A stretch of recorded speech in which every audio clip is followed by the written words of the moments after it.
சொன்னால் போதும் செய்வேன், நீர் காட்டும் வழியில் நடப்பேன், பாதம் ஒன்றே பிடிப்பேன் என் அன்பு இயேசுவே. ஆண்டவராகிய இயேசு கிறிஸ்துவின் இனி அன்புள்ள நாமத்திலே பிதாவாகிய தேவனும் கர்த்தராகிய இயேசு கிறிஸ்துவும் ஆவியாக இருக்கிற தேவனுமாக ஒரே தேவனாக இருக்கின்ற தேவனை நாங்கள் துதித்து ஆராதிக்க பூமியிலே கூடி வருகின்ற நாளிலே உலகமெங்கும் சிதறி வாழுகின்ற எம்மினமாகிய எம் தமிழினம் மனம் திரும்ப வேண்டும் என்ற தேவன் எங்கும் தன்னுடைய ராஜ்யத்தை குறித்து அவர் பிரசங்கித்து வருகிறார். நாங்கள் மட்டுமல்ல, இந்த உலகத்திலே ஆயிரம் ஆயிரம் தேவ மனிதர்கள் எழும்பி இன்றைக்கு இந்த சத்தியத்தை உலகமெங்கும் சொல்லி வருகிறார்கள். காரணம், தமிழ் மொழியிலே மொழிபெயர்க்கப்பட்ட இந்த வேதாகமத்தை தமிழ் இனமாகிய இனம் வாசிக்க வேண்டும் என்று ஆண்டவர் பிரியப்பட்டு இன்றைக்கு இந்த புத்தகத்தை எழுதி ஒவ்வொருடைய கரங்களிலும் தேவன் கிடைக்கும்படியாய் செய்திருக்கிறார். யாரெல்லாம் இதை எடுத்து அவர்கள் பயன்படுத்துகிறார்களோ அவர்களுடைய வாழ்விலே எவ்விதமான ஆசீர்வாதங்களை தேவன் வைத்திருக்கிறார் என்பதை குறித்து இன்றைய நாளில் நாங்கள் தியானிக்கும்படியாக தேவன் இந்த திருச்சபையிலே நம்மை கூட்டு சேர்த்திருக்கிறார். உலகமெங்கும் இந்த செய்தியை சொல்லும்படியாய் தேவன் இந்த சத்தியத்தை யூடியூபினூடாக இந்த உலகத்துக்கு அவர் அறிவித்துக் கொண்டு வருகிறார். அதை எத்தனை பேர் நாங்கள் பார்க்கிறோம், எத்தனை பேர் அதை நாங்கள் பங்கிட்டுக் கொள்ளுகிறோம் என்பதை ஆண்டவர் ஒருவர் அறிவார். இன்றில்லை என்றாலும் ஒரு நாள் இந்த செய்தி இந்த உலகமெங்கும் போகத்தான் செய்கின்றது. ஏனென்றால் அவர் சொன்ன வார்த்தை ஒருபோதும் மாறிப்போவதில்லை என்று வேதம் சொல்லுகிறது. மனிதன் படைக்கப்பட்ட அந்த விதத்தை குறித்து சற்று நாங்கள் தியானித்து இன்றைய நாளிலே தேவனுடைய எங்களுடைய மனதனுடைய மனக்கண்கள் ஏன் குருடாக இருக்கிறது, ஏன் தேவனை பார்க்க முடியாமல் நாம் இருக்கிறோம் என்பதை எல்லாம் நாம் நாளிலே பகிர்ந்து கொள்ளப் போகிறோம். அதற்கான ஆதார வசனமாக இன்றைய நாளில் ஒரு வசனத்தை எடுத்து நாங்கள் உங்களோடு கூட பகிர்ந்து கொள்ள கர்த்தராகிய தேவன் ஆவியாக இருந்து நமக்கு உதவி செய்ய வல்லவராக இருக்கிறார். சிறிய ஜெபத்தோடு கூட கடன் செல்வோம். அன்பின் பிதாவே, உம்முடைய குமாரனாகிய இயேசுவை இந்த பூமியிலே நீ அனுப்பி கொடுத்து இந்த உலகத்தின் பாவங்களை சுமந்து தீர்த்த தேவ ஆட்டுக்குட்டியாக நீங்கள் இந்த பூமியிலே வெளிப்பட்டீர்கள். உங்களுடைய வெளிப்படுதலின் மூலமாக ஆண்டவரே இந்த உலகமெங்கும் நீர் மரித்தீர், உயிர்த்தெழுந்தீர், இரத்தம் சிந்தினீர் என்று இந்த உலகம் இன்றைக்கு ஒவ்வொருடைய சிந்தனைகளும் அது இருக்கத்தான் செய்கிறது. ஆனாலும் நீர்தான் தெய்வம் என்பதை ஒவ்வொருடைய மனக்கண்களும் காணும்படியாய் ஒவ்வொருடைய கண்களையும் திறந்தர வேண்டும் என்று இயேசுவின் நாமத்தில் ஜெபித்து என்னை தாழ்த்தி ஒப்புக் கொள்கிறேன். நல்ல பிதாவே, ஆமென். மனிதன் படைக்கப்பட்ட விதத்தை பல விதங்களிலே, பல கோணங்களிலே, பல வழிகளிலே சொல்லி இருக்கிறார்கள்.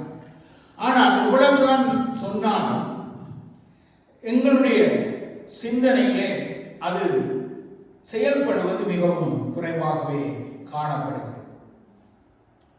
நான் இந்த உலகத்திலே ஒரு பாடலை கேட்டிருக்கிறேன், நீங்களும் கேட்டிருக்கேன், நானும் கேட்டிருக்கிறோம்.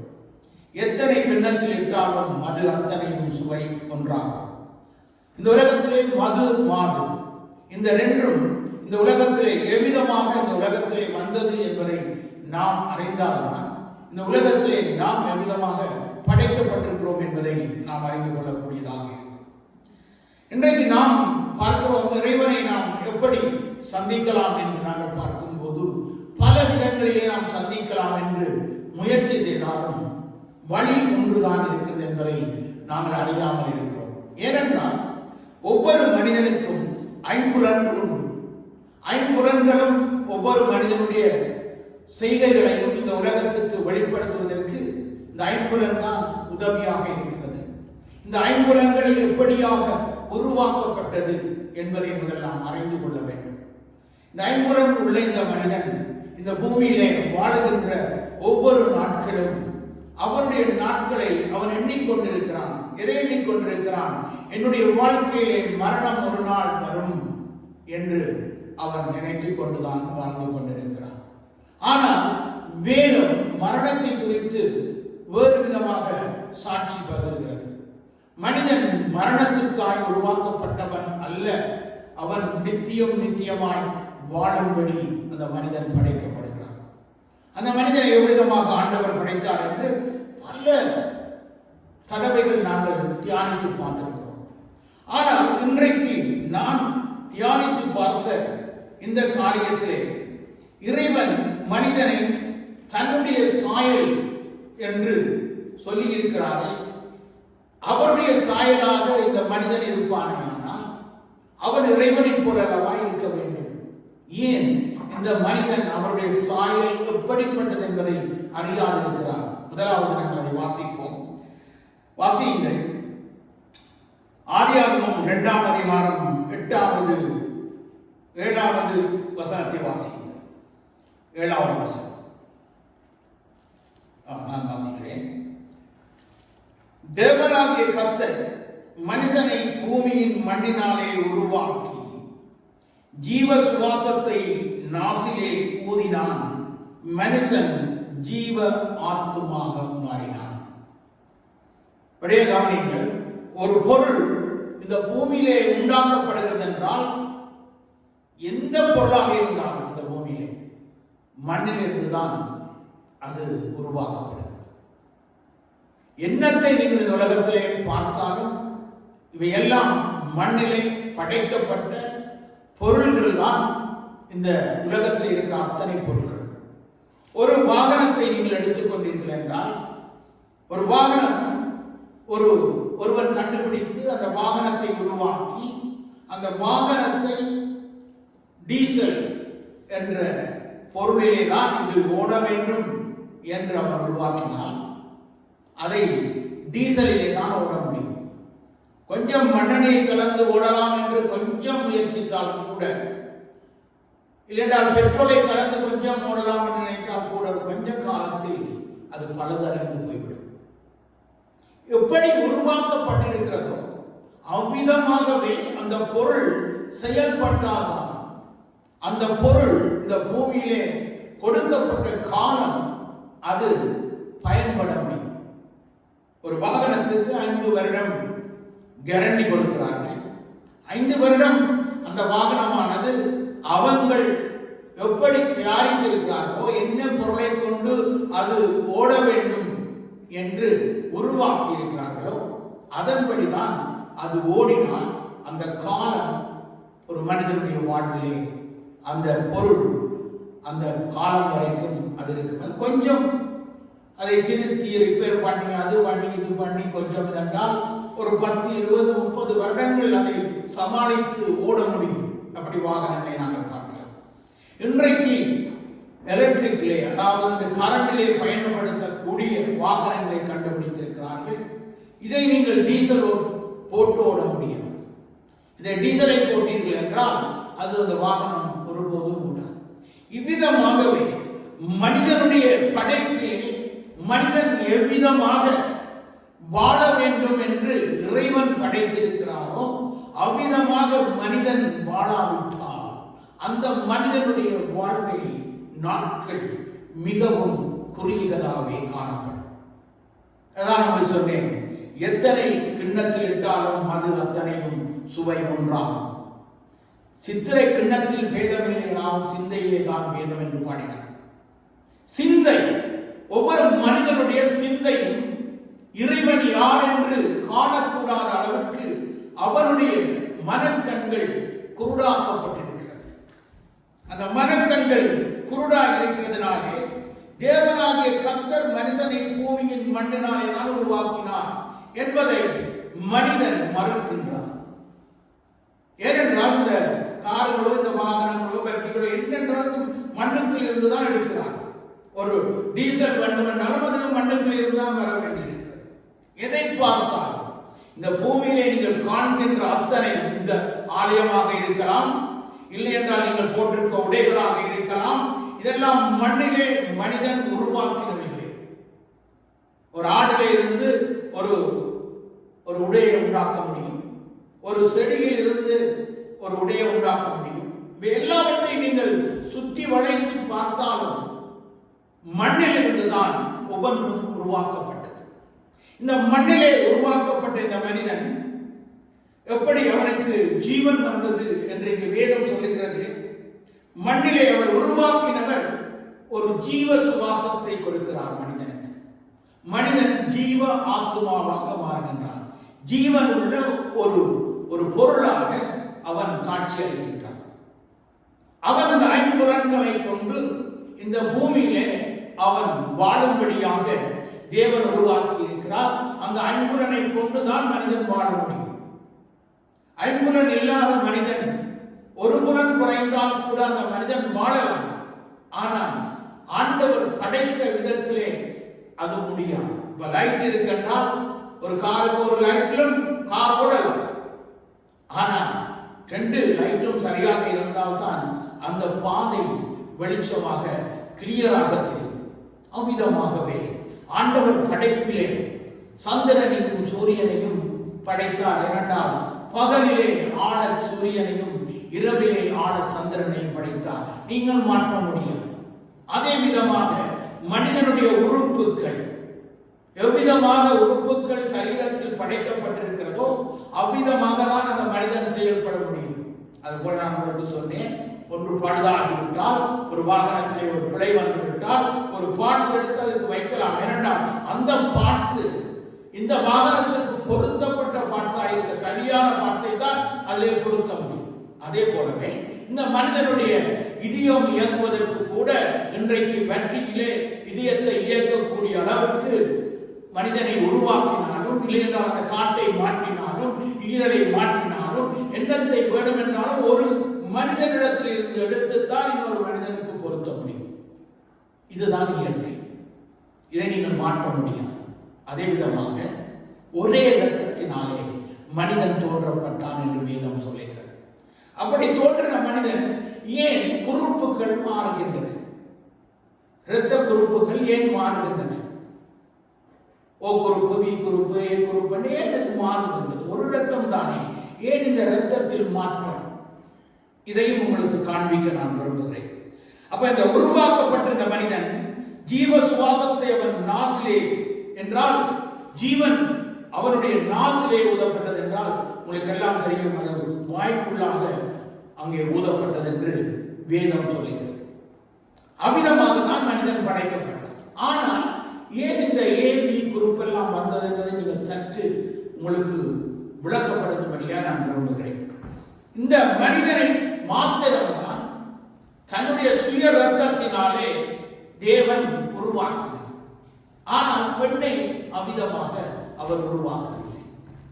பெண்ணை வந்து உருவாக்கும் போது அந்த ஆணினுடைய விலா எலும்பை எடுத்து அதிலே தான் இந்த பெண்ணை உருவாக்கினதாக இந்த வேதம் சொல்லுகிறது. அதை உங்களுக்கு காண்பிக்கிறேன். 21ஆம் வசனத்திலே ஆண்டவர் பார்க்கிறார், அப்படி ஆனாம் சகலவித நாட்டு மிருகங்களுக்கும் ஆகாயத்து பறவைகளுக்கும் சகலவிதமான காட்டு மிருகங்களுக்கும் சகல காட்டு மிருகங்களுக்கும் பேரிட்டார். ஆதாமுக்கு ஏற்ற துணை இன்னும் காணப்படவில்லை. இந்த எல்லாவற்றையும் படைத்து பார்க்கிறார் இறைவன். இவனுக்கு ஏற்றதான ஒரு துணை அங்கே காணவில்லை. மனிதனுக்கு மிருகத்தோடு வாழ முடியும். மனிதன் வேறு மிருகம் வேறு, அதோடு பேச முடியும். வேணுமென்றா நாயை கூட்டிக் கொண்டு திரியலாம். அல்லேலூயா என்ற கவலை எல்லாம் அது கேட்கா. அப்ப ஆண்டவர் பார்க்கிறார், இந்த மனிதனுக்கு ஒரு துணை வேண்டும் என்று அவர் துணையை உருவாக்கினார் என்று வேதம் சொல்லுகிறது. அது எப்படி உருவாக்கினார் என்று வேதம் பார்க்கும்போது, அப்பொழுது தேவனாகிய கர்த்தர் ஆதாமுக்கு அயர்ந்த நித்திரை வரப்பண்ணினார். அவன் நித்திரை அடைந்தான். அவன் விலா எலும்புகளில் ஒன்றை எடுத்து அந்த இடத்தை சதையினால் அடைத்தார். தேவனாகிய கர்த்தர் தாம் மனிதனிலிருந்து எடுத்த விலா எலும்பை மனுஷியாக உருவாக்கி அதை மனிதனிடத்திலே வந்து கொடுத்தார். அப்ப ஆதாமுக்கு கொடுக்கப்பட்டவள் தான் அவளுடைய மனைவியாக காணப்படுகிறாள். இப்பொழுது இந்த சரீரத்தில் இருந்து இன்னொரு சரீரம் தோன்றுகின்றது. அவர் கடவுளை கவனியுங்கள். முதலாவது படைத்த மனிதன் இறைவனால் படைக்கப்பட்டான், உருவாக்கப்பட்டு அவன் கொடுத்தான். பெண்கள் வாகனத்தை உருவாக்கி கொடுக்கிறார்கள். அதுக்காக அந்த வாகனத்தை உருவாக்கினவர் வந்து அந்த காரை ஓட்டிக் கொண்டு திரிவதில்லை ரோட்டில். தனித்தனியாக உங்களுக்கு ஒரு வாகனம் கொடுக்கப்படுகிறது. செய்யப்பட்டிருக்கிறது. அந்த வாகனங்களை ஓட்டுவதன்படியாக உங்களுக்கு சில விஷயங்கள் தெரிந்திருக்கிறது. நீங்கள் அதற்கேற்ற பெட்ரோலோ டீசலையோ ஒயிலையோ விட்டு அதை சுத்திகரித்து நீங்கள் ஓடிக்கொண்டிருக்கிறீர்கள். இது விதமாக தான் இந்த மனிதன் படைத்தவர் வருவதில்லை, படைத்தவரை யாருக்கும் தெரிவதில்லை. சில நேரம் இந்த காலங்களிலே டிவியிலே காட்டுறார், படைத்தார், அவர் படைத்தார், அவர் செய்தார், இந்த காலை அவர் கண்டுபிடித்தார் என்று காண்பிக்கிறார். ஆனால் உங்களுக்கு தெரியும். அதே விதமாகவே மனிதனுடைய வாழ்வில் மனிதனை படைத்தவரை யாரும் காண முடியாது. இந்த சாதாரணமாக இந்த உலகத்திலே ஒரு பொருளை படைத்தவனை கூட உங்களால் காண முடியாது. இந்த உலகத்தை வானம் வண்ணங்களையும் சூரிய மண்டலங்களையும் உருவாக்கின ஒரு தேவனை நீங்கள் பார்க்க வேண்டும் என்றால் எவ்வளவு தூரம் உங்களுடைய வாழ்க்கையிலே அவரோடு உங்களுக்கு உறவு வேண்டும். இன்றைக்கு மனிதனுக்கும் இறைவனுக்கும் உறவு அற்ற ஒரு சூழ்நிலையில் தான் மனிதன் வாழ்ந்து கொண்டிருக்கிறான். அதற்கு தான் உங்களுக்கு நான் சொன்னேன், எத்தனை கிண்ணத்தில் இட்டாலும் மது அத்தனையும் சுவையும் தான். நாங்கள் எத்தனை வழிகளிலே இறைவனை தேடினாலும் மனிதன் ஒரு மனிதன் உங்களுடைய சிந்தனையிலே தான் இவர் இறைவனா அவர் இறைவனா இவர் இறைவனா என்று நீங்கள் சிந்திக்கிறீர்களே தவிர எல்லா காரும் ஒரே மாதிரி தான் ஓடுகிறது. சில ஃபெசிலிட்டிஸ்கள் இருக்கு. அதே போலவே உலகத்திலே படைக்கப்பட்ட ஒவ்வொரு மனிதனிடத்திலும் மதுவிலும் பலவிதமான ஃபெசிலிட்டிஸ்கள் இருக்கிறது. ஆனால் சுவை எல்லாத்தையும் பார்த்தால் அது போதை. அது 4% இருக்கலாம், 8% இருக்கலாம், 17% இருக்கலாம், 20% இருக்கலாம். எல்லாமே ஒரு போதை. மதுவும் மங்கையும் ஒன்றுதான். அதுவும் போதை. ஒரு மனிதனுக்கு அது தேவையாக இருக்கிறது. தேவைப்படும் போது ஒரு பெண்ணை கூட ஒரு தேவைப்படும் போது ஒரு பாவிக்கிறான், பாவித்து தூக்கி எறிந்து விட்டு போகிறான். இன்னொன்றை பார்க்கிறான், இதை விட அது நல்லா இருக்கிறது, அதோடு வாழலாம் என்று அவன் முயற்சிக்கிறான். இது ரெண்டும் ஒன்றுதான். ஆனால் அவன் கண்கள், சிந்தனை, அவன் எண்ணம் மாற்றமாக இருக்கிறது. அதே விதமாகத்தான் இந்த உலகத்திலே படைக்கப்பட்ட மனிதன் இதுல இந்த பெண்ணுடைய சரீரத்துக்கு ஒரு ரத்தம் கொடுக்கப்பட்டது. அந்த ரத்தமும் இந்த ரத்தமும் கலந்த போதுதான் குறுப்புகள் மாறுகின்றன. காரணம் இதுதான். மனிதனுடைய வாழ்விலே இரத்தங்களுடைய குறுப்புகள் மாறுவதற்கு காரணம் சந்ததிகள் மாறும் போது மனிதனுடைய சரீரத்திலே இரத்தத்திலே பலவிதமான பாவ பழக்கங்கள், மனிதனுடைய வாழ்விலே பாவ பழக்கங்கள் இவருடைய இரத்தத்தின் அணுக்களை மாற்றி அடைக்கின்றன, மாறச் செய்கின்றன. இதனால் தான் இரத்தம் மாற்றம் அடைகிறது. படித்தவர்களை போய் கேட்டு பார்க்கலாம். நான் அப்படியெல்லாம் படிக்கிறேன், ஆனால் இந்த வேதம் தான் நான் படித்தது. இந்த வேதத்திலே சொல்லுவதை நான் சொல்லுகிறேன். ஹல்லேலூயா. யாராவது விளக்கம் வேண்டும் என்றால் வரலாம் என்று பேசி பார்க்கலாம். ஹல்லேலூயா. அப்ப ஆண்டவராகிய தேவன் அவர் எல்லோரும் சொல்ல இறைவன் மாதிரி மனிதனை படைக்கவில்லை. கவனித்து சாயல் என்பது வேற, அவரை போல என்பது வேறு. இப்படியா புரிந்து கொள்ள வேண்டும். ஒரு டாடா கார் இருக்கின்றால் அதே மாதிரி இன்னொரு கார் இருக்கலாம். ஆனால் ரெண்டும் ஒன்று அல்ல. அதுக்கு ஒரே என்ஜின் ஒரே மாதிரி ஓடுது, 4 சில்லு எல்லாம் இருக்கிறது. ஆனால் ஒவ்வொரு நிலையிலே செயல்படுகிறது. அதே விதமாகவே மனிதனுடைய சிந்தனைகளும் ஒவ்வொரு மூதாதையர்கள், தந்தை தாய் வழி, இந்த வழிகளிலே இவர்கள் அதை பார்த்து அதை சிந்தித்து அந்த எண்ணங்களிலே அவர்கள் வளரும் போது அதை சிந்திக்கிறார். ஆனால் இறைவன் ஒருவனே, இறைவன் மாற்றப்படவில்லை. ஒருவன் தான் ஒரு பொருளை கண்டுபிடிக்கிறான்.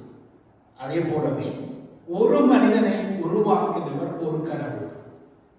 அந்த மனிதனிலிருந்து தோன்றினவன் தான் இன்றைக்கு பூமியிலே வாழுகின்ற அத்தனை மனிதர்கள். அந்த சாயலை குறித்து நான் உங்களுக்கு சொல்ல விரும்புகிறேன். இந்த சாயல் என்று சொல்லும் பொழுது மனிதன் ஒருவரும் ஒவ்வொரு வித்தியாசமானவர்கள்.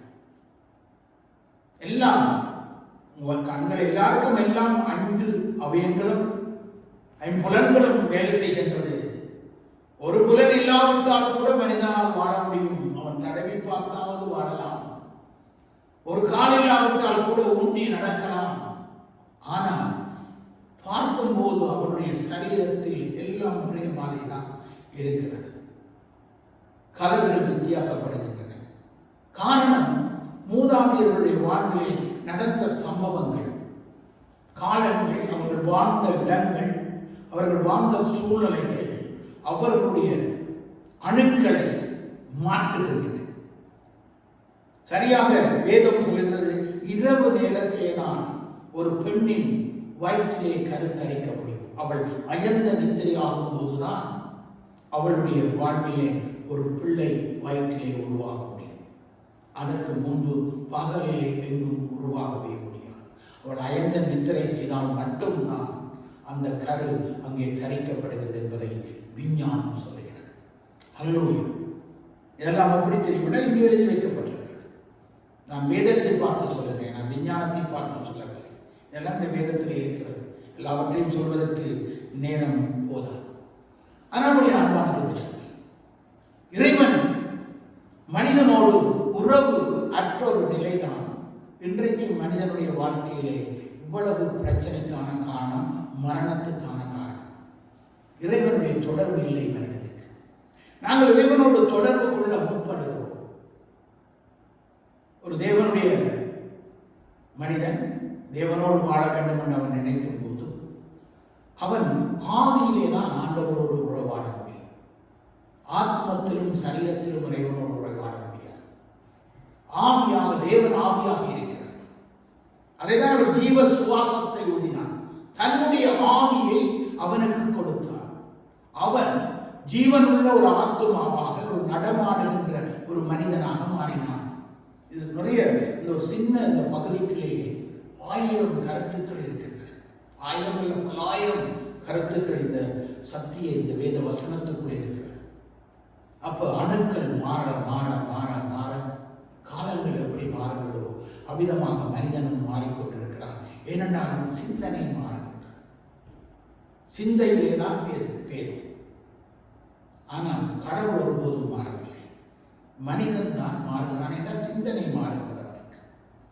இந்த காரை பார்க்கிறான், இது நல்லா இருக்கிறது. ஓகே, இன்னொரு காரை பார்க்கிறான், அது நல்லா இருக்கிறது. அதே போலதான் வாழ்க்கை. ஒரு பெண்ணை பார்க்கிறான், வா நல்லா இருக்குது. இவருடைய இன்னொன்றை பார்க்கிறான், அது நல்லா இருக்குது. இப்படி இவருடைய சிந்தையிலே தான் பேர். எல்லாம் ஒன்றுதான். ஒரு விதமாக 5 அவயங்களோடு ஆத்மா ஒன்றரை கலக்க வேண்டும் என்று இறைவன் ஆத்மாவும் ஒன்றரை கலந்து போது மாமிசத்திலே பிறப்பது மாமிசமாக இருக்கிறது. அதான் நாங்கள் மாமிசமாக இருக்கிறோம். நாங்கள் ஆவியாக இல்லை, இறைவன் ஆவியாக இருக்கிறார். அவரோடு இடைப்பட வேண்டும் என்றால் எப்படி உன்னுடைய மனிதன் வாழ்கிறே அவரோடு இடைப்பட வேண்டும் என்று நான் உங்களுக்கு காண்பிக்க விரும்புகிறேன். எல்லா ஆசீர்வாதங்களும் இந்த பூமியிலே தான் இருக்கிறது. இதை வானத்திலே போய் இருந்து கொண்டு வர முடியாது. பூமியிலே எல்லாம் தங்கம் வேண்டும் என்றாலும் பூமியில் தான் இருக்கிறது. நீ போட்டிருக்கிற எல்லாமே சற்று சிந்தித்து பாருங்க. இது இல்லாமல் மண்ணிலிருந்து ஒரு பொருளை இல்லாமல் வானத்திலிருந்து கூப்பிட்டு ஒரு பொருளை உங்களால் உண்டாக்க முடியுமான்னு சற்று சிந்தித்து பாருங்க. ஒரு நட்சத்திரத்தை எடுத்து அதால் உங்களுக்கு ஒரு பொருள் செய்ய முடியுமா? நிலாவுக்கு வேண்டும் என்றால் போகலாம். ஆனால் நிலாவிலிருந்து கொண்டு வந்து பூமியிலே ஒன்றை காட்ட முடியாது. ஏனென்றால் பூமி மனிதன் வாழ்வதற்காகவும் மனிதன் ஜீவிப்பதற்காகவும் இறைவன் படைத்த இடம். இதிலே இறைவனை தெரிந்து கொள்ளுங்கள். இறைவனை காண வேண்டும், இறைவனை காண வேண்டும் என்று நீங்கள் மலைக்கேறினாலும் இறைவனை காண முடியாது. இறைவன் உங்களுக்குள் இருக்கிறார். அதை தான் ஆண்டவராகிய தேவன் இவ்விதமாய் சொல்லுகிறார். ஒரு தீர்க்கதரிசி மூலமாக இவ்விதமாய் சொல்லுகிறார் என்பதை நான் உங்களுக்கு காண்பிக்க விரும்புகிறேன். என்றால் நான் வேதத்தில் இருப்பது இதில் எவ்வளவோ காரியங்கள் இந்த வேதத்தில் படிக்க படிக்க படிக்க எவ்வளவோ காரியங்கள் இந்த ஏசாயா தீர்க்கதரிசி புத்தகம் 66ஆம் அதிகாரத்திலே ஒரு காரியத்தை உங்களுக்கு காண்பிக்க நான் விரும்புகிறேன். வடிவாக நான் இந்த வேதத்தை வாசித்து பார்க்கிறேன். அதிக காரியங்கள் இதில் இருக்கிறது. ஆனால் எங்களுக்கு தெரிந்தது 66 புத்தகங்கள் இந்த வேதத்திலே. இந்த ஏசாயா தீர்க்கதரிசி புத்தகமும் 66 புத்தகம், 66 பக்கங்கள் இருக்கிறது. இதிலே 66 ஆகமங்கள், அதிகாரங்கள். இந்த 66 அதிகாரத்திலும் 66 புத்தகங்களில் உள்ள இந்த சம்பவத்தை எழுதி வைக்கப்பட்டதுதான் இந்த 66 தீர்க்கதரிசி புத்தகம். இதை சரியாக புரிந்து கொண்டாலே இந்த வேதத்திலே இது இருக்கிறது, நடு மையத்திலே காணப்படுகிறது. இதை நீ வாசித்து பார்த்தால் ஒவ்வொன்றிலும் ஒவ்வொரு ஆதியாகமத்திலிருந்து வெளிப்படுத்தல் வரைக்கும் என்ன நடக்கப் போகிறது என்பதை இந்த வேதம் முன்னமே சொல்லிவிட்டது. கிறிஸ்துவுக்கு 700 நூற்றாண்டுகளுக்கு முன்பு 800 நூற்றாண்டுகளுக்கு முன்பு வாழ்ந்தவன் தான் இந்த யோசியா தீர்க்கதரிசி. இவர் எப்போவோ எழுதி வைத்து விட்டார் எல்லாவற்றையும். நாங்கள் தான் இப்பொழுது இதை பார்த்து சில விஷயங்களை இந்த உலகத்துக்கு ஆண்டவர் எழுதி கொடுத்து இதை நாங்கள் வாசித்துக் கொண்டு வருகிறோம். கர்த்தர் சொல்லுகிறது என்னவென்றால், வானம் எனக்கு சிங்காசனம். வானத்துக்கு யாருமே உயர்ந்து பறந்து போகவே முடியாது. எவ்வளவுதான் நீ பறந்தாலும் வானத்துக்கு கிட்டவே போக முடியாது. அதைதான் சொல்லுகிறார், வானம் எனக்கு சிங்காசனம், பூமி என் பாதபடி. நீங்கள் எனக்கு கட்டும் ஆலயம் எப்படிப்பட்டது? நான் தங்கி இருக்கும் ஸ்தலம் எது? படியாயானவர் சொல்லுகிறார், நான் தங்கி இருக்கின்ற ஸ்தலம் எது? வானம் எனக்கு சிங்காசனம், பூமி என்னுடைய பாதபடி. நேற்றைக்கு ஒரு இந்தியாவில் ஒரு நடிகர் மரித்து விட்டார். பல பேர் பல சர்ச்சைகளை பேசிக் கொண்டிருக்கிறார். அவர் ஒரு கோயில் கட்டினார். அந்த கோயில் சரியாய் கட்டப்படாததனாலே அந்த அவருடைய உயிரை பழி வாங்கிவிட்டது என்று அவர்கள் சொல்லுகிறார். கரெக்ட், பார்க்கலாம் டிவியில். பாலாஜி, டானியல் பாலாஜி என்பவர். பலர் அந்த கோயிலை கட்டினதனால் தான் அவர் கெரியார் செத்து விட்டார். அது அந்த முனையிலிருந்து இந்த முனையை பார்த்தபோது, இந்த முனையிலிருந்து அந்த முனையை பார்த்தபோது அந்த கடவுள் கோபம் கொண்டு இந்த கடவுளோடு இதனை பெற்ற உயிரை கொண்டு போய்விட்டார். சற்று சிந்தி தேவஜனம். அப்படி கடவுள் செய்வார். உன் பிள்ளையை கொள்பவர்களிடையே கொண்டு அநேகர். என்ன மனிதன் இறைவனோடு இல்லாதபடினாலே அவன் மிருகமாகவே வாழ்கிறான் என்று ஒரு பாடல் கூட இருக்கிறது. அப்ப என்ன செய்கிறான்? என்னுடைய கரம் இவைகளை எல்லாம் சிருஷ்டித்தபடினாலே, தன்னுடைய கரத்தினால்தான் நான் இவ்வளவையும் சிருஷ்டித்தேன் என்றால், முதலாவது கரத்தினாலே சிருஷ்டிக்கப்பட்டது வேதம் எங்களுக்கு காண்பிக்கின்றது ஒரு மனிதனை தான். மனிதனை தன்னுடைய கரத்தினாலே அவர் உருவாக்கினார் என்று வேதம் சொல்லுகிறது. கரத்தினால் உருவாக்கப்பட்டவன் ஜீவ ஆத்மாவாக இன்றைக்கு சரீரத்திலே அவன் நடமாடுகின்றவனாக. 2 காரணத்தினாலே மனிதன் மரிக்கும் போது அவனுடைய இரத்த அணுக்கள், இரத்தத்தில் இருக்கிற உயிர் அணுக்கள் மரிக்கின்றன. அப்பொழுது அவன் மரிக்கிறான். இல்லையென்றால் இரத்தத்தை விட்டு நீங்க வெளியில விட்டீர்கள் என்றால் அவன் மரித்து போய்விடுவான். இது 2ம் தான் மரணத்துக்கான காரணம். வேறு ஒன்றும் மரணத்துக்கான காரணம் அல்ல. இந்த 2ம் ஒரு மனிதனுடைய வாழ்க்கையிலே நடைபெற்றுக் கொண்டிருக்கிறது. ஆனால் வேதம் சொல்லுகிறது, அவன் நித்தியமாக வாழும்படியாய் படைக்கப்பட்டவன் என்றால் இந்த சரீரம் அல்ல. இறைவன் சொல்வது இங்கே வேதம் வடிவாய் சொல்லுகிறது, மாட்டை வெட்டுகிறவன் மனுஷனை கொலை செய்கிறவனாகவும், ஆட்டை பலியிடுகிறவன் நாயை கழுத்தறுக்கிறவனாகவும், காணிக்கை படைக்கிறவன் பண்டி இறைச்சியை படைக்கிறவனாகவும், தூபம் காட்டுகிறவன் விக்கிரகத்தை சோதரிக்கிறவனாகவும் இருக்கிறான். இவர்கள் தங்கள் வழிகளையே தெரிந்து கொள்கிறார்கள். இவர்களுடைய ஆத்துமா தங்கள் அருவருக்குள் மேல் விருப்பமாயிருக்கிறது. இந்த ஆத்துமா ஜீவன் விரும்பவில்லை, ஆனால் ஆத்துமா விரும்புகிறது. உன் சிந்தனை விரும்புகிறது இவைகளை செய்யும்படியா என்று ஆண்டவர் தீர்க்கதரிசி மூலமாக எழுதி வைத்திருக்கிறார். தங்கள் அருவருப்புகளின் மேல் அவர்கள் விருப்பமாக இருக்கிறார்கள். தாங்கள் செய்கின்ற அருவருப்புகளை இந்த உலகத்திற்கு காண்பிக்கிறது. இன்னைக்கு நிறைய காரியங்களை பார்க்கலாம். அந்தரங்கத்திலே இருக்கிறதெல்லாம் வெளியரங்கமாய் தங்கள் அருவருப்புகளை காண்பிக்கிறார்கள்.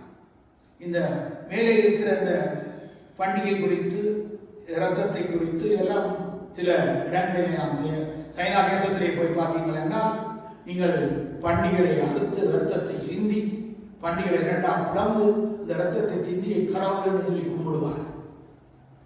இதை நீங்கள் சைனா தேசத்தை பார்க்கலாம். நான் சிங்கப்பூர் பார்த்திருக்கிறேன். இதே நான் கூப்பிட்டும் மறு உத்தரவு கொடுப்பார் இல்லாமலும், நான் பேசியும் அவர்கள் கேளாமலும், அவர்கள் தங்கள் பார்வைக்கு பொல்லாப்பாதலை செய்து நான் விரும்பாததை தெரிந்து கொண்டது நிமித்தம் நானும் அவர்களுடைய ஆபத்தை தெரிந்து கொண்டு அவர்களுடைய திகில்களை நான் அனுப்புகிறேன். பயம். மனிதனுடைய வாழ்க்கையில வாகனம் ஓட்டிக்கொண்டு போகிறீர்கள். போகும்போதும் இன்னொரு வாகனம் ஓடி வரும்போது ஒரு பயம் வருது. அது வந்து உங்களோட மோதி விடுமோ என்ற ஒரு பயம் இருக்கத்தான் செய்யும். ஒரு 2 வாரத்துக்கு போன வாரம் 2 தடவை எனக்கு அப்படி செய்து விட்டார்கள். யாருன்னு தெரியாது. என்னுடைய பின் ஒரு 6 மாதத்துக்கு முதல் பின் டயரை வந்து யாரோ நட்டு போட்டு கலட்டி விட்டார்கள். அதில் எனக்கு ஒரு ஆபத்து வந்து நான் மறிக்கும் தவறாக ஓடிக்கொண்டு போகும்போது அப்படி நடந்தது.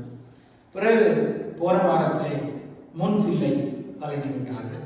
ஹைவேயில் அசீம் ரோட்டில் ஹைவேயில் ஓடிக்கொண்டிருக்கும் போது நான் அந்த கார் சடாசடாண்டு இருக்கிறது, ஓடிக்கொண்டு வேகத்தில் போகும்போது எங்கே நிப்பாட்டுன்னு தெரியல. டிரைவர் ஒரு பக்கமாக எடுத்துக்கொண்டு போகுது. அப்படியே ஒரு பாதை கொண்டு போய் நிப்பாட்டி போட்டு பார்த்தால் அங்கே 3 நட்டு தான் இருக்கு, மற்ற 3 நட்டையும் காண.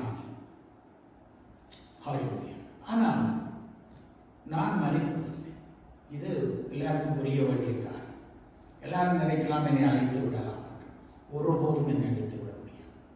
ஏனென்றால் எனக்குள் இறைவன் இருக்கின்றான். இறைவன் இருக்கிற ஒரு சரீரத்தை ஒருவராக அளிக்க முடியும். வேதம் தனிவாய் தெரிகிறது. அன்பான தேவச்சரன், நான் அதை கொண்டு பயப்படுவதும் இல்லை. அதுக்காக ஒரு நாளும் போய் டயரை பார்த்து நட்டு விலகி இருக்கான்னு பார்க்கறதும் இல்லை. என்னுடைய மரணமும் ஜீவனும் அவருடைய கரத்தில் இருக்கு.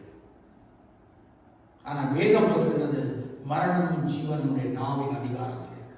நீ நாவினால் எதை அறிக்கை செய்கிறாய் அது நடக்கும்.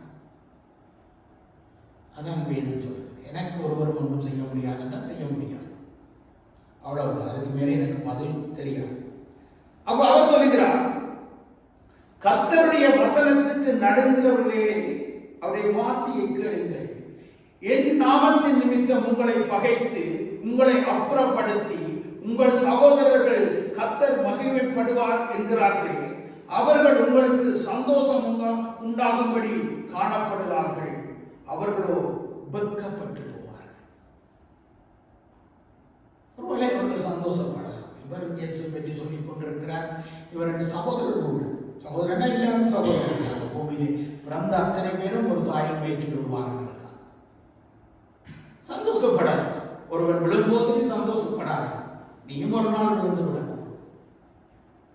அன்பான தேவச்சரமே, அவருடைய வசனம், அவருடைய வார்த்தை, அவருடைய சத்தியம், அந்த பாதையிலே சிந்தை, உங்களுடைய சிந்தை தான் எல்லாத்துக்குமே காரணம்.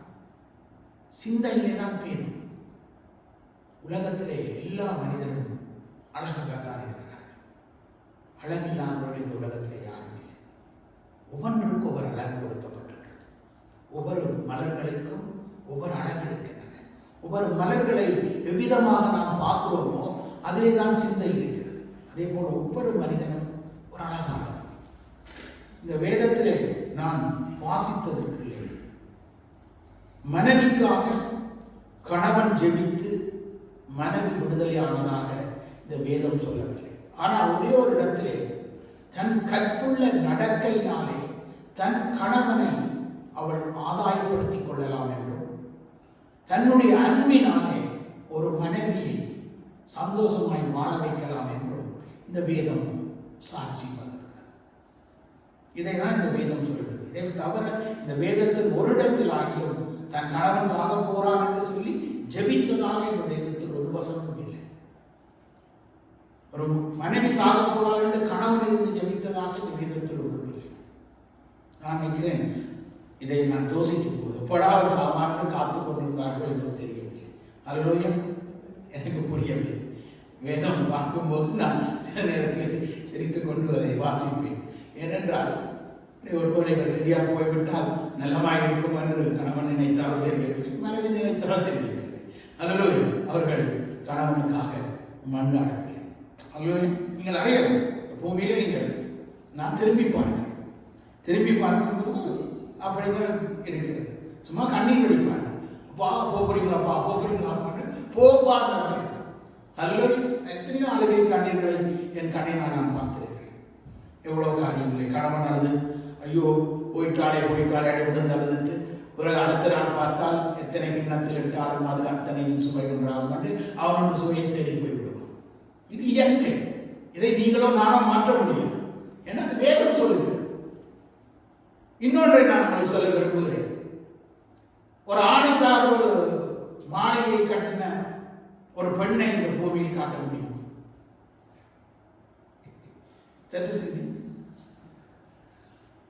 தாஜ்மஹாலை கட்டினான் ஒரு பெண்ணுக்காக. ஒரு ஆணுக்காக ஒரு மாளிகை கட்டப்பட்டிருக்கிற இந்த பூமியில் என்று எங்காவது ஒன்று சொல்லுங்க. கட்ட மாட்டார். என்றால் இவர் எப்படா போகிறார் அவர்கள் சொல்லிக்கலாம். வேதம் ஒரு தெளிவான ஆண்டவர் ஏன் நம்மளோடு இதை சொல்லுகிறேன் என்றால் சற்று சிந்தியுங்கள். இறைவன் ஒரு ஆணை படைத்ததற்கும் ஒரு பெண்ணை படைத்ததற்கும் வித்தியாசம் இருக்கிறது. ஆண் தேவனுடைய சாயலாக தேவ ரூபமாக இருந்தபடியாக தான் அவனுக்கு ஒரு காதலுக்காக அவன் எவ்வளவோ காரியங்களை செய்திருக்கிறார். அந்த பூமியிலே எத்தனையோ இந்த உலகத்தில் பார்த்தீங்கன்னா பெரிய சிறையெடுப்புகள் நடந்தது. பெரிய குதிரை படைகளோடு போய் பெண்ணை மீட்டுக் கொண்டு வருவார். ஆணை போய் யாராவது மீட்டுக் கொண்டு வந்தது என்று காண முடியாது. அதில் வேதத்தை வாசித்திருப்பார். நான் ஆண்டவருடைய அந்த அன்பை நான் சொல்கிறேன். அவ்வளவு அன்பாக தேவனங்களை படைத்தார். அவ்வளவு அதற்காக பெண்கள் எதிலும் குறைந்தவர்கள் அல்ல. நான் அதை சொல்ல வரவில்லை. அவர்கள் இல்லை என்றால் நாங்கள் இல்லை. அவர்களோடு தாய்தான் எங்களை பெற்றெடுக்க வேண்டும். ஆனால் வேதம் ஆணை மையமாக கொண்டுதான் அவருடைய படைப்புகள் உருவாக்கப்படுகின்றன. ஒரு ஆணையினால் தான் இந்த உலகத்தில் எல்லாம் படைக்க முடியும். ஆனால் ஒரு பிள்ளை கூட ஆணையினால் தான் உருவாக்க முடியும். எப்படி சிந்திங்கள். தேவன் அப்படித்தான் தன்னுடைய ஜீவ சுவாசத்தை ஊதி இந்த மனிதனை உலகத்திலே படைத்தார். அந்த இறைவனை விட்டுவிட்டு நீங்கள் இறைவன் என்று அதையெல்லாம் இதெல்லாம் இறைவன் என்று சொல்லும் பொழுது அவருடைய மனம் எவ்வளவு வேதனைப்படுகிறது. அதுதான் இங்கே சொல்லுகிறார். என்ன சொல்லுகிறார்? கர்த்தருடைய வசனத்துக்கு நடுங்கிறவர்களே அவருடைய வார்த்தையை கேளுங்கள். என் நாமத்தின் நிமித்தம் உங்களை பகைத்து உங்களை அப்புறப்படுத்தி உங்கள் சகோதரர் கர்த்தர் மகிமைப்படுவாரா என்கிறார்களே, அவர் உங்களுக்கு சந்தோஷம் உண்டாகும்படி காணப்படுவார்கள், அவர்களோ துக்கப்படுவார்கள். அவர்கள் உங்கள் ஆண்டவராகிய தேவன் சொல்கிறார் இந்த வேதத்திலே இப்படி ஒரு வார்த்தையை அவர் சொல்கிறார். பெறச் செய்கிறவனாகிய நான் பெறச் செய்யாமல் இருப்பேனோ என்று கர்த்தர் சொல்கிறார். பிரவசிக்க செய்கிற நான் பிரவசம் பண்ணாமல் இருக்க செய்வேனோ தடுப்பேனோ என்று என் தேவனாகிய கர்த்தர் சொல்கிறார். அது காரணம் என்னென்றால் ஒரு பிள்ளை இந்த உலகத்திலே வந்து பிறக்க வேண்டும் என்று அவர் வயிற்றிலே உருவாக்கின தேவன், தாயின் கருவிலே உருவாக்கினவர். அது பிறந்து இந்த பூமியிலே வாழ வேண்டும் என்று அவர் விருப்பப்படுவார். ஒருபோதும் அவர் அழைக்கிறவர் அல்ல. இதை சரியாக தெரிந்து கொள்ள வேண்டும். சில பிள்ளைகள் அழிந்து போவதற்கு காரணம் சாபங்கள். காரணம் என்னென்றால் ஒருபோதும் கருவிலே தேவன் அழிப்பதை விரும்புவதில்லை. இவர்கள் அதை தடுப்பதற்காக பலவிதமான முயற்சிகள் செய்வதனால் அந்த கரு சிதைந்து போகிறது பூமியிலே.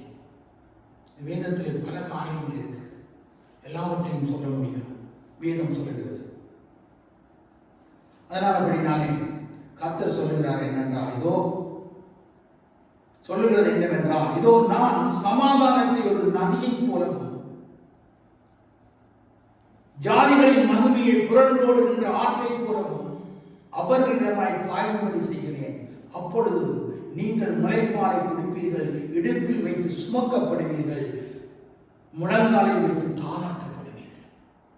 இறைவன் மனிதனை எவ்விதமாக அந்த பிள்ளையை வைத்து தாளாட்டுகிறதை கூட, காலிலே வைத்து அதை தாளாட்டி அந்த பிள்ளையை வளர்க்க வேண்டும் என்று இறைவன் கொடுக்கிறார் இந்த பூமியில். எவ்வளவு ஒரு அழகாக அந்த தாய்க்கும் அந்த பிள்ளைக்கும் இருக்கிற உறவு. பிறந்த போது அந்த பிள்ளையை தாய் எடுத்து அணைத்து அதை வளர்க்கிறதற்கு ஒருபோதும் ஒரு பிள்ளை அடையும்போது தாயும் தகப்பனும் வீட்டில் இருந்தால் தாய்க்கு தான் கேட்கும். தகப்பன் நின்ற படத்துக்கு தெரியாது. ஆனால் தாய் அது அழகுவதை துடித்து விடுவாள். ஏனென்றால் அவளுடைய பொக்குள் கொடியது. அல்லோயா, இதை உங்கள் உறவாக நீங்கள் பார்க்கலாம். அன்பான தேவச்சனமே, அதே போலவே இறைவன் தன்னுடைய பொக்குள் கொடிய வடிவிலே உருவாக்கினவன் தான் இந்த மனிதன். இவன் துடிக்கும் போது, இவன் வேதனைப்படும் போது அவரும் சேர்ந்து வேதனைப்படுகிறார். அதுதான் அவர் சிலுவையிலே செய்தது எங்களுக்காக. இந்த மனிதன் பாவ மரணத்திலிருந்து விடுதலை ஆக வேண்டும் என்பதற்காக இந்த உலகத்திலே அவர் வந்து இந்த உலகத்திலே பிறந்து, இந்த உலகத்திலே அவரும் ஒரு தாயின் வயிற்றிலே பிறந்தார். ஆனால் இறைவனுடைய இரத்தத்தினாலே அவர் இந்த உலகத்திலே வந்தார். அதனால்தான் அவர் பாவம் செய்யவில்லை. அதே போல ஆதாம் முதல் பாவம் செய்யவில்லை. ஏவாள் சொன்னதை கேட்டு அவர் நடந்ததினாலே பாவம் அவனுடைய வாழ்க்கைக்கு மரணமாக வந்தது. அதே போல இதற்கு நான் ஒரு விளக்கத்தை நான் சொல்லி நான் செய்தியை நான் முடித்துக் கொள்ளப் போகிறேன். இந்த விளக்கத்தை வேதம் இவ்விதமாக ரோமரின் புத்தகத்திலே எழுதி வைத்திருக்கிறது. ரோமரின் புத்தகத்திலே இங்கே எழுதி வைக்கப்பட்ட ஒரு சம்பவத்தை நான் உங்களுக்கு காண்பிக்கிறேன். 8வது வசனம், 8ஆம் அதிகாரம் 1வது வசனம், ரோமரின் புத்தகத்திலே. ஆனபடியால் கிறிஸ்து இயேசுவுக்கு உட்பட்டவர்களாயிருந்து என்றால் கிறிஸ்துவோடு சேர்ந்து வாழ்கிறவர்களாயிருந்து மாமிசத்தின்படி நடவாமல், மாமிசத்தின்படி என்றால் உன்னுடைய சிந்தையின்படி நடவாமல், அதான் மாமிசம். சிந்தையின்படி நடவாமல் ஆவியின்படி நடக்கிறவர்களுக்கு ஆய்க்கினை இல்லை இந்த பூமியிலே. ஆவி என்றால் தேவனுடைய வார்த்தை எப்படி இருக்கிறது போன வாரம் நான் உங்களுக்கு சொன்னேன். அதை மூலமாக நான் உங்களுக்கு காண்பிக்கிறேன். அதோட ஒரு 5வது வசனம் இதிலே நான் உங்களுக்கு காண்பிக்கிறேன். அன்றைய மாமிசத்தின்படி நடக்கிறவர்கள் மாமிசத்துக்குரியவர்களை சிந்திக்கிறார்கள். மாமிசத்திலே ஒரு அப்பா ஒரு அம்மா என்ற வழியிலே நீங்கள் நடந்தீங்கன்னா நீங்கள் அவர்களுடைய சிந்தனையிலே வாழ்வீர்கள். அதான் மாமிசத்துக்குரிய சிந்தனை, மாமிசத்துக்குரிய எண்ணங்கள், மாமிசத்துக்குரிய காரியங்கள், மாமிசத்தை குறித்து தான் உங்களுடைய நினைவுகள் முழுவதும். ஒருபோதும் இறைவனை குறித்து உங்களுக்கு சிந்தனை இல்லை. அப்பதான் அவர் சொல்கிறார், என்ன படைத்தவனை மறந்து விட்டீர்கள். அதுதான் அவர் சொல்கிறார். நடக்கிறவளுக்கு ஆவியின்படி நடக்கிறவளுக்கு ஆவிக்குரியவர்களை சிந்திக்கிறார்கள். மாமிசத்தின் சிந்தை பார்க்கும்போது மரணம் உங்களுக்கு தென்படுகிறது. காலத்துக்கு முதல் மறைக்கிறார்கள். அவர்கள் படைக்கப்பட்ட ஆண்டுகளுக்கு முதல் மறைக்கிறார்கள்.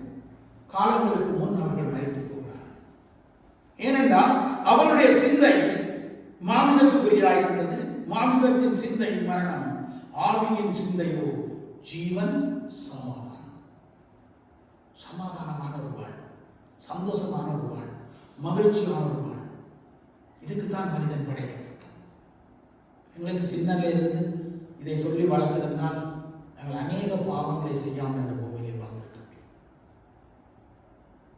சின்னல இருந்து எங்களை சொல்லி வளர்க்கவில்லை. இந்த வேதம் எங்களுக்கு தெரியும். சத்தியத்தை யாரும் சொல்லித் தரவில்லை. பொய் சொல்லக்கூடாதுன்னு சொன்னார்களே தவிர பொய் சொன்னாமல் எங்களால் இருக்க முடியவில்லை. காரணம், நான் மாமிசத்துக்குரியவனாக இருக்கிறேன். என் தந்தை வழியிலே அவர் உண்மையை பேசியிருக்கிறாரா, உண்மையாய் வாழ்ந்திருக்கிறாரா ஆராய்ந்து பாருங்கள், தெரியும். இல்லை, அவர் மாமிசத்திலே வாழ்ந்தார், நாங்களும் மாமிசத்திலே வாழ்ந்தோம். இன்றைக்கு ஆவிக்குள்ளாக நாங்கள் வாழ முயற்சிக்கின்றோம், போராடுகின்றோம். ஏனென்றால் எங்களுடைய மாமிசமோ எங்களை பூமிக்கு இழுக்கின்றது, இழுத்துக்கொண்டுதான் இருக்கு. மாமிச காரியம் என்றால் ஆட்கள் பறந்துருவார். இலவசமாக ஒரு டிஸ்கோடேக் இன்னைக்கு நடக்குது. வந்து இத்தனை பேர் வந்து ஒரு பெரிய நடனம் நடத்துகிறார்கள், ஒரு இது செய்கிறார்கள் என்று சொன்னால் பாருங்க, கிரௌட்டை பார்க்க மாட்டேன். ஆனால் சில நேரத்தில் எங்கள் அப்பா அம்மா கூட இலங்கையில் இருந்தால் மறித்தால் கூட சரி மறித்துட்டு போகாமல் விடலாம்னு சொல்லி சிட்டிசன் இல்லாதவர்கள் என்ன செய்ய முடியும்? அந்த சொல்லி இருந்தவர்கள் நேரத்தில் எத்தனையோ தாய் தகப்பன் மறித்தார்கள் இலங்கையில். யாராவது போய் பார்க்க முடிந்ததா? முடியாது. இந்த இந்தியாவில் இருக்கிறவர்கள், அகதிகளாக இருக்கிறவர்கள் இலங்கைக்கு போக முடியாது. பாசம் இல்லை. அவருடைய மரணங்களோ, தாய் மரணமோ, தகப்பன் மரணமோ, சகோதர மரணமோ போக முடியாது. ஆனால் இந்த நாட்டிலே, கிறிஸ்தவ நாட்டிலே உங்களுக்கு அவர்கள் படிப்படியாக உங்களுக்கு விசாக்களை தந்து இந்த நாட்டின் பிரஜார உரிமையை கொடுத்து உங்களை ஆசீர்வதித்திருக்கிறார்கள். ஆகவே சற்று சிந்திக்க வேண்டும் சகோதரனே, சகோதரியே. இன்றைக்கு தமிழ் புத்தாண்டு, தமிழ் சிங்கள புத்தாண்டு. இவர்கள் தமிழ் புத்தாண்டுன்றால் அவர் சிங்கள தமிழ் புத்தாண்டுன்றாங்க. ரெண்டு பேரும் மாறி மாறி தான் சொல்லி கொண்டிருக்காங்க.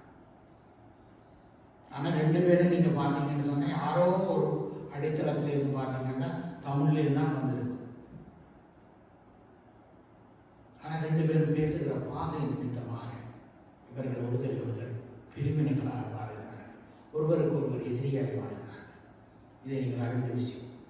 ஆனால் அப்படினாலே யோவான் இதே கடைசி வசனம் யோவான் 6:63 நான் நினைக்கிறேன்.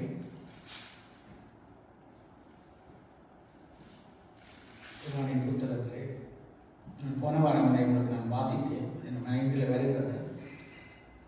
அதாவது ஆவியின் சிந்தையாக நீங்கள் இருந்தால் இறைவனோடு நீங்கள் இடைப்படலாம். நானும் எந்த நேரம் இறைவனோடு இடைப்படுவதில்லை, உண்மையை சொல்கிறேன். சில நேரம் என்னுடைய மாமிசத்தில் தான் நான் வாழ்கிறேன். மாமிச சிந்தை, மாமிச எண்ணம், மாமிச காரியம் வரும்போது இறைவனிடத்திலே போய் இறைவனோடு கொஞ்சம் ஆவியிலே நான் ஜெபம் பண்ண வேண்டும் என்று கொஞ்சம் அவரோடு நான் இடைப்படும் பொழுது ராத்திரி எனக்கு ஜெபிக்க முடியவில்லை. கொஞ்சம் நான் பிள்ளைகளிட போயிட்டு வந்திருந்தேன். வரும்போது பல மணி நேரங்கள் ஓடி காரில் வந்து கொஞ்சம் களைப்பு காலையிலிருந்து போயிட்டு வந்தது.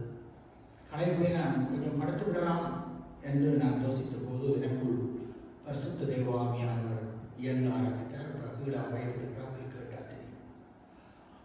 நான் உடனே ஆண்டவருடைய பாசியை அவரோடு கூட கொஞ்சம் 8:26 இருக்கிறது. ரோமரின் புத்தகம் 8:26 இந்த வசனம் இருக்கிறது. இதன்படி ஆண்டவர் எனக்கு உதவி செய்ய ஆரம்பித்தார். நான் உடனே அந்தபடியே 26 வசனம், அந்தபடியே ஆவியானவர் நமது பலவீனங்களிலே நமக்கு உதவி செய்கிறார். நாம் ஏற்றபடி வேண்டிக் கொள்ள வேண்டியது என்னவென்று அறியாதிருக்கிறபடியால் ஆவியானவர் தாமே வாக்கு கடங்காத பெருமூச்சுக்களோடு நமக்காக வேண்டும் செய்கிறார். ஆவியிலே நான் ஜெபிக்க ஆரம்பித்தேன். ஜெபிக்க என்னுடைய உடலிலே ஒரு பலம் வந்தது, ஒரு தைரியம் வந்தது. நான் அதுக்கு பின்பதாக ஆண்டவரே என்று உறங்கினேன். காலையில் எழுந்து ஆண்டவருடைய பாதத்தில் இருந்தபோது அவர் கொடுத்த இந்த வார்த்தையை உங்களோடு நான் பேசிக்கொண்டிருக்கிறேன். அவர் இதை காண்பிப்பார். எங்கெல்லாம் என்னுடைய வார்த்தைகள் இருக்கு, என்ன நான் படித்திருக்கிறேன், எல்லாம் எனக்கு ஞாபகம் இல்லை. ஆனால் அப்பப்போ என்னுடைய மைண்டிலே அவர் சொல்லுவார், இங்கே இருக்கிறது இந்த காரியம், இங்கே இருக்கிறது இந்த காரியம், இதை எடுத்து நீ மக்களுக்கு சொல்லு என்று அவர் சொல்லுவார். அதை தான் உங்களோடு நான் பேசிக்கொண்டிருக்கிறேன். ஆனால் அப்படினால இன்றைக்கு இறைவனோடு இடைப்படுகின்ற மனிதர்கள் மிகவும் குறைவு. அதனால் தான் நம்முடைய காலத்துக்கு முதல் அவன் மறைத்து போகிறான். காலத்துக்கு முதல் அவனுடைய வாழ்க்கையில் நோய், வேதனை, துன்பம் அவனுடைய வாழ்க்கையில் வருகிறது என்றால் அவனுடைய ஆவிக்குரிய வழியிலே இறைவனோடு அவனுக்கு உறவு இல்லை. இறைவனோடு உறவாக ஒரு மனிதன் இருந்தால் அவனுடைய வாழ்க்கையிலே எதுவும் அவனை அணுகாது. எதுவும் அவனுடைய வாழ்க்கையிலே துன்பம் கூட அவனுடைய வாழ்க்கையிலே வராது. மனிதனுடைய வாழ்க்கையிலே ஒரு நாள், இந்த ஓய்வு நாள், ஒரு மணித்தியாலம் இந்த தேவாலயத்திலே. ஏனென்றால் இந்த சபைக்கு நாம் தலைவன் கிடையாது. வேதம் நமக்கு சொல்லுகிறது. அதை நான் உங்களுக்கு காண்பிக்கிறேன். வசனங்களை எடுக்க எனக்கு விருப்பமில்லை. இங்கே ஆண்டவர் சொல்லுகிறார், இந்த சபையானது எப்படி கட்டப்படுகிறது என்று. அப்போஸ்தலர்கள் என்றால் இயேசுவோடு இருந்தவர்கள், தீர்க்கதரிசிகள் என்றால் இன்றைக்கு நான் சொன்ன தீர்க்கதரிசன வசனங்கள். அஸ்திபாரத்தின் மேல் கட்டப்பட்டவர்களாக இருக்கிறீர்கள், அதற்கு இயேசு கிறிஸ்து அமைதிக்கு மூலைக்கல்லாக இருக்கிறார். இந்த ஆலயம் என்றால் நாங்கள் அந்த ஆலயம். இதுக்கு மூலைக்கல் ஆண்டவராகிய தேவன் தான். அதுதான் இங்கே சொல்லப்படுகிறது. அவர் மேல் மாளிகை முழுவதும் இசைவாய் இணைக்கப்பட்டு கர்த்தருக்கு பரிசுத்த ஆலயமாக எழுதுகிறது. இவர்கள் எல்லாம் மக்கள் எல்லாரும் ஒன்றாய் வருவார்கள். வேதம் சொல்லுகிறது, வாரம் சொல்லுகிறேன். எல்லா மக்களும் இந்த உலகத்தில் பல ஜாதி பேசுகின்ற, பல பாசை பேசுகின்ற மக்கள் எல்லாம் ஒன்றாக இன்றைக்கு பெண்டிகோஸ்தே நாளிலே 18 மொழிகள் பேசுகிற மக்கள் ஒன்றாக இணைந்து இறைவனை ஆராதித்தார்களோ அவ்விதமான ஒரு ஆராதனை இந்த பூமியிலே வரும் என்று இந்த வேதம் சொல்கிறது. நான் வாசித்த அந்த 66ஆம் அதிகாரத்திலே கடைசி பகுதியிலே இருக்கிறது. புதிய வானம், புதிய பூமி. இந்த பூமியிலே பல காரியங்கள் நடக்க இருக்கிறது. வேதம் சொல்கிறது. இணைவாக கர்த்தருக்கு பரிசுத்த ஆலயமாக எழும்புகிறது. அவர் மேல் நீங்களும் ஆவியினாலே தேவனுடைய வாசத்தலமாய் கட்டப்பட்டு வருகிறீர்கள். அல்லது ஆவியால் தான் ஒன்றாக இணைய முடியும். மாமிசத்தில் ஒன்றாக இணையவே முடியாது. ஏன்னா உங்களோட சிந்தனை ஒன்று சொல்லும், எந்த சிந்தனை ஒன்று சொல்லும். ரெண்டு பேரும் ஒன்றாக இணைந்து போகவே முடியும். இந்த பூமியில ஒரு வீட்டுக்குள்ள ரெண்டு பேர் திருமணமான ஒரு விழாவிலேருந்து எடுத்து அதை ஒரு பெண் தான், ரெண்டு பேருமே சரியான நேரம் போக முடியும். ஒருவருக்கு ஒருவர் கருத்து வருவார். நான் இவருக்கு சொல்லுவேன், எப்பவும் சொல்லுகிற ஒரு காரியம், அப்பா எனக்கும் உனக்கும் ஒரே ஆவி இருந்தால் எங்கள் ரெண்டு பேருக்கும் எந்த முரண்பாடும் வராது. என்ன நான் சிந்திக்கிறதை நீ சிந்திப்பாய், நீ சிந்திக்கிறதை நான் சிந்திப்பேன். நாங்கள் ரெண்டு பேரும் ஒன்றாக இணைந்து ஒரு விதமாக ஆண்டவருடைய ராட்சியத்தை கண்டோ இல்லைன்னா வீட்டிலேயோ குடும்பம் என்ற வாழ்விலையோ நாங்கள் ரெண்டு பேரும் இணைந்திருந்தால் மட்டும்தான் எங்களுடைய பிள்ளைகள் தேவனுக்குரிய பாத்திரங்களாக வாழ முடியும். அல்லோயா இல்லையா? ஒன்று தாயை பார்க்கும், ஒன்று தகப்பனை பார்க்கும். ரெண்டும் பார்த்து ரெண்டும் ரெண்டு வழியிலே போகும். ரெண்டும் ஒற்றுமையாக இருக்காது. இதுதான் என் சகோதரங்கள் ஒற்றுமை இல்லாமல் இருக்கிறதுக்கான காரணம் வீட்டுக்குள் தான். வீட்டுக்குள்ள இறைவனோடு இல்லை, முப்புரினோடு ஆராதனை வேதம் சொல்கிறது. அதான் தாலிபடியாக கட்டுகிறார். கட்டும்போது இறைவனும் கணவனும் மனைவியும் இந்த பைபிளில் இருக்கிறத நான் காண்பிக்கிறேன். இப்போ எல்லாம் அடுத்த முறை ரெண்டு பேரும் சேர்ந்து நடுவில் இறைவனும் இணைந்தால் அந்த குடும்ப வாழ்வு மகிழ்ச்சியானதாகவும் சந்தோஷமுள்ளதாகவும் இருக்கும். அதுக்குள்ள சாத்தான் வந்துட்டான் என்றால் ரெண்டு பேரும் ஒருத்தர் குற்றம் சாட்டி கொண்டிருப்பார். அதான் யோபால் சொன்னார், இவன் சொன்னான் நான் செய்தேன், அவன் சொன்னான் இவன் சொன்னான், இவன் சொன்னான் அவன் சொன்னான், மாறி மாறி மாறி மாறி நீ சொன்ன அப்படி நான் சொன்னான் அப்படின்னு இந்த சண்டை வீட்டில் நடந்து கொண்டுதான். அல்லது நீங்கள் நேற்றைக்கு இப்படி சொன்னீங்க, இன்னைக்கு இப்படி சொல்றீங்க, மாறி மாறித்தான் வரும். ஒரு நாள் சேர்ந்து வரான்.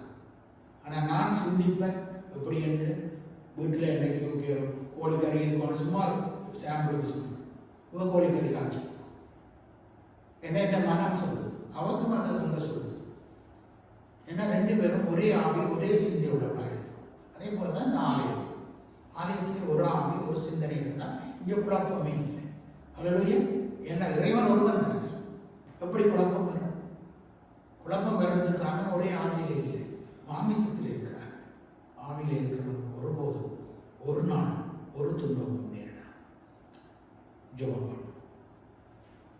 அன்பின் பரலோக பிதாவே, உம்மை குறித்து நீரங்களை படைத்ததை குறித்து நான் சொல்லியிருக்கிறேன். ஏனென்றால் எத்தனை இறைவனை நாம் தேடினாலும் மெய்யாக படைத்த ஒரு இறைவனை நாம் தேடாவிட்டால் ஒருபோதும் எங்களுடைய மாமிசத்திலே விடுதலை இல்லை என்று இந்த வேதம் சொல்லுது. அவ்விதமாக ஒரு இறைவன், ஒரு தாய், ஒரு தந்தை, ஒரு இறைவனை நமக்கு அவருடைய சிந்தனை, அவருடைய எண்ணங்கள், அவர் எப்படி சிந்திக்கிறார், அவர் இந்த வேதத்தினுடாய் சிந்திக்கிறார். இந்த வேத சத்தியத்தை சரியாக வாசித்து இதன்படி நீங்கள் வாழ்ந்தால் இந்த உலகத்திலே ஒரு வாகனம் தயாரிக்கப்பட்ட அந்த முறையின்படி அந்த வாகனம் இந்த பூமியிலே செய்யப்பட்டு அது எப்படி பெட்ரோல் விட்டுத்தான் ஓட வேண்டும் என்றால் பெட்ரோல் விட்டு ஓடினால் தான் அது ஓடும் போல ஆண்டவர் படைத்த வண்ணமாக இறைவன் சொல்லுகிற வண்ணமாக உன் வாழ்க்கை இருந்தால் ஒருபோதும் ஒரு நாள் உனக்கு ஒரு நன்மையும் குறையாது. அன்பின் நாமே உம்முடைய குமாரனாக இயேசுவின் நாமத்தினாலே எதை கேட்டாலும் அதை செய்வேன் என்று சொல்லியிருக்கிறீர்களப்பா. எங்களுடைய வாழ்விலே ஒவ்வொரு ஆத்மாவும் ஆவியும் ஜீவனும் உள்ளதாய் இந்த பூமியிலே வாழ வேண்டும் என்றும், அடுத்த வாரத்திலே இந்த மனக்கண் இறைவனை எப்படி பார்க்கலாம், அடுத்த வாரம் நான் பேசியிருக்கிற தலைப்பு இறைவனை நீங்கள் எப்படி சந்திக்கலாம், இறைவனோடு எப்படி உறவாடலாம், இறைவன் எப்படி உங்களோடு பேசுவார் என்பதை குறித்து அடுத்த வாரம் நான் சொல்ல இருக்கிறேன். நான் சந்தித்த வழி, இறைவனோடு நான் பேசுகிற வழி, இறைவனோடு நான் எப்படி பேசுகிறேன் என்றெல்லாம் நான் பேசுகிறேனோ அது வேதம் எவ்விதமாய் சொன்னதோ அவ்விதமாக தான் நான் அவரை கண்டடைந்தேன். அந்த வழியை உங்களுக்கும் நான் போதிப்பேன் வார வாரத்திலே. இதோடு இணைந்திருங்கள். யூடியூப்புலமாய் பார்க்குற நீங்கள் இணைந்திருங்கள். அடுத்த வாரம் இறைவனோடு நீங்கள் எப்படி வாழலாம் என்பதை குறித்து நான் பேச இருக்கிறேன். கர்த்தராகிய தேவன் தாமே உங்களோடு இருந்து இன்றைய நாளில் இந்த செய்தியை கேட்கிற உங்களுடைய வாழ்க்கை இறைவனோடு இணையும்படியாக நான் சொல்லிக்கிறேன். நீங்கள் அவரை காண வேண்டும். ஆவியோடும் ஆவி இணைந்தால் இறைவனோடு இணைவது என்று கருத்து. எப்படி இணைவது? இதை நாங்கள் அறியாமல் இருக்கிறோம். அதனால் அதை குறித்து நாங்கள் வார வாரத்திலே கற்றுக்கொள்வோம். அதனூடாக நாம் இறைவனோடு இணைந்து இந்த பூமியிலே ஒரு மாளிகையாய், ஒரு சந்தோஷமான, ஒரு மகிழ்ச்சியான ஒரு வாழ்வை இந்த பூமியிலே வாழ இறைவன் நமக்கு வழி வைத்திருக்கிறார். அந்த வழியிலே போனால் ஒருபோதும் உங்களுக்கு ஒரு துன்பமும், ஒரு கவலையும், ஒரு வேதனையும் இல்லை. அதை ஆண்டவர் செய்வார். அன்பின் ஆண்டவரே, எங்களை யார் துன்பப்படுத்துகிறார்கள்? வேதம் சொல்கிறது, மற்றவர்கள் தான் ஒரு வார்த்தையை சொல்லி எங்களை துன்பப்படுத்துகிறார்கள். அது இறைவனுடையதல்ல. இறைவன் ஒருபோதும் உங்களை துன்பப்படுத்த மாட்டார். இறைவன் உங்களை ஆறுதல்படுத்துகிறார், அமைதிப்படுத்துகிறார், அன்பு காட்டுகிறார். அதனால் ஒரு பெண் தன்னுடைய கற்புள்ள நடத்தினாலே தன் கணவனை அன்போடு வாழ வைக்க முடியும்.